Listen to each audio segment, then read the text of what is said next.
JX news Chhattisgarh में आपका स्वागत है। चलिए बढ़ते हैं खबरों की ओर। सारंगढ़ ब्रेकिंग। डोंगरी पाली के गांजा प्रकरण में पुलिस को मिली बड़ी सफलता। पूर्व विधायक किस्मत लाल नंद के दामाद सूर्यकांत नाथ और एक अन्य आरोपी गिरफ्तार। पूर्व में भी गांजा प्रकरण में हो चुका है सूर्यनाथ गिरफ्तार। एसपी कार्यालय में प्रेस कॉन्फ्रेंस कर डीएसपी अविनाश मिश्रा ने दी जानकारी।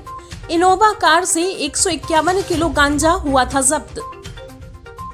मोबाइल गांजा प्रकरण में दो आरोपी गिरफ्तार हुए, क्या कुछ है? दिनांक 20/12/24 के रात्रि में हमें मुखबिर सूचना प्राप्त हुई थी कि उड़ीसा से एक गाड़ी में गांजा की तस्करी की जा रही है। इस संबंध में हमने जो हमारे सरहदी थाने हैं उनको अलर्ट किया हुआ था और अलग अलग जगह जांच के लिए उनको रखा हुआ था।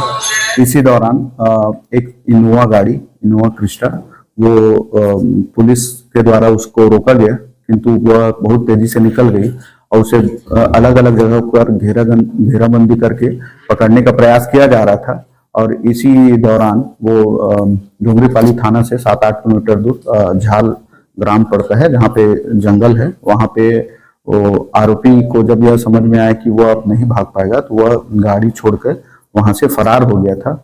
फिर बाद में जब उजाला होने के बाद गाड़ी की तलाशी पुलिस के द्वारा ली गई तो उसमें 6 बोरियों में कुल 151 किलो गांजा पुलिस को वहां पे मिला। तो उस पर डोंगरीपाली थाना में अपराध कायम किया गया गांजा का और उसमें फिर विवेचना शुरू की गई थी। तो विवेचना के दौरान जितने तक जो गाड़ी नंबर था उस गाड़ी नंबर से वाहन मालिक का पता किया गया और वाहन मालिक से जाके पूछताछ की गई। पूछताछ में यह तथ्य है कि उस गाड़ी को घटना दिनांक को सूर्यकांत नाग नामक व्यक्ति के द्वारा ले जाया गया था। फिर इसी पे हम आगे बढ़ते गए और इसी दौरान कुछ तकनीकी साक्ष्य से सूर्यकांत नाग के सहयोगी क्षमा निधि साहू को पुलिस के द्वारा पूछताछ किया गया, जिसमें उसने यह बताया कि घटना दिनांक को उसके द्वारा सूर्यकांत नाग के द्वारा गांजे का परिवहन किया जा रहा था और इसे सामने पेट्रोलिंग के तौर पे आगे रखा गया था और इस एवज में उसे 5,000 रुपया दिया गया था। उससे पूछताछ के पश्चात अलग अलग एंगल से सभी तकनीकी पहलुओं और मैनुअल सब जांच करते हुए आज दिनांक को मुख्य आरोपी सूर्यकांत नाग को पुलिस के द्वारा पकड़ा गया है और दोनों आरोपियों से पूछताछ करके उन्हें अभी न्यायिक रिमांड पे भेजा गया है। सर, अक्सर देखा जाता है कि डोंगरीपाली में गांजा तो पकड़ाते हैं लेकिन आरोपी फरार हो जाता है, ऐसी जानकारी मिली थी। पुलिस के द्वारा लगातार गांजे के विरुद्ध कार्रवाई की जा रही है। कई बार स्थितियां जैसे इस प्रकरण में हुआ कि पुलिस के द्वारा अपना मैक्सिमम प्रयास किया गया। प्रयास के दौरान कई बार स्थितियां ऐसी हो जाती कि जो आरोपी होते हैं इस तरीके से गाड़ी चलाते हैं कि कई बार खुद पुलिस की भी घायल होने की स्थिति बनती है।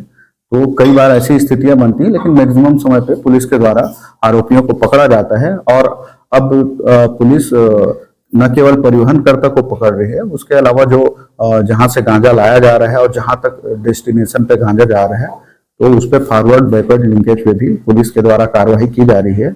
और इसके अलावा फाइनेंशियल इन्वेस्टिगेशन पे भी पुलिस अब कार्रवाई कर रही है। दो व्यक्ति थे और अभी हमने 2 व्यक्तियों को गिरफ्तार किया है और इसमें अभी विवेचना चल रही है। इसमें जो भी और इन्वॉल्व है, जहां से गांजा आया, जहां गया, इन सभी आरोपियों को पुलिस के द्वारा जल्द पकड़ा जाएगा और एक रैकेट को ध्वस्त किया जाएगा। सर, पकड़े गए जो आरोपी पहले भी जेल गए थे, ऐसा कुछ?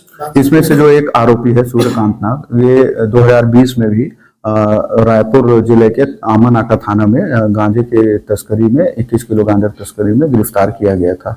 सर, उस समय जो आमानाका में गिरफ्तार किया गया तो उसमें कौन सी गाड़ी का प्रयोग किया गया था? उस समय एटियोस गाड़ी थी, उस पे उनके द्वारा तस्करी की जा रही थी। 21 किलो गांजा था उसमें। सर, ये पूर्व विधायक सरायपाली पूर्व विधायक का दबान है, सब सुनने में आ रहा है। जब हमने इसमें आगे बढ़े, वाहन स्वामी के संबंध में हमने जब पता किया तो उससे हमें जानकारी प्राप्त हुई कि जो इनोवा गाड़ी है वो पूर्व विधायक किस्मत लाल नंद जी उनके बेटे के नाम से रजिस्टर है। फिर वहां पे हमारे द्वारा जाके पूछताछ की गई सभी से, तो उसमें यह तथ्य सामने आया कि जो सूर्यकांत नाग है वो पूर्व विधायक जी का दामाद है और वही गाड़ी लेके गया था, जिसपे हम फिर आगे बढ़े उसमें। सर इसमें जो जब्त वहाँ नहीं हुआ, इसके जो दो जगह फूटा है कांच, वो संदिग्ध नजर आता है, क्योंकि जहाँ कुछ लिखा रहता है जैसे प्रेस या कोई एमएलए, वही जगह फूटा है। देखिए, उसमें एक पुलिस के द्वारा, जैसे मैंने आपको पहले ही बताया कि घेराबंदी करके पकड़ा जाता है, इसी दौरान आरोपी प्रयास के द्वारा यह हर संभव प्रयास किया जाता है कि वह भाग निकले। तो ये इस प्रकरण में भी वो गाड़ी में उन्हें 2-3 जगह रोकने की कोशिश किया गया आरोपी को, जिस दौरान वो कभी बैरियर को तोड़ के निकले, कहीं पे साइड से ट्रैक्टर वेक्टर आदि को जो जिसके द्वारा हमने रोकने का प्रयास किया, उसमें भी वो धक्का मारते निकले हैं।